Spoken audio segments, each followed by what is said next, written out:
la gente de a pie, nosotros, a partir del COVID empezamos a decir, pero ¿esto qué mierda es? Y ahora seguimos diciendo, pero ¿qué mierda es esto?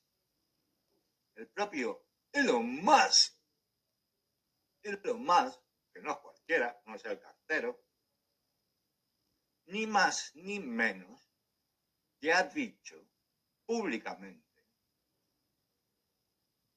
que en Europa no hay democracia, que es un gobierno completamente corrupto y que debería de cerrarse.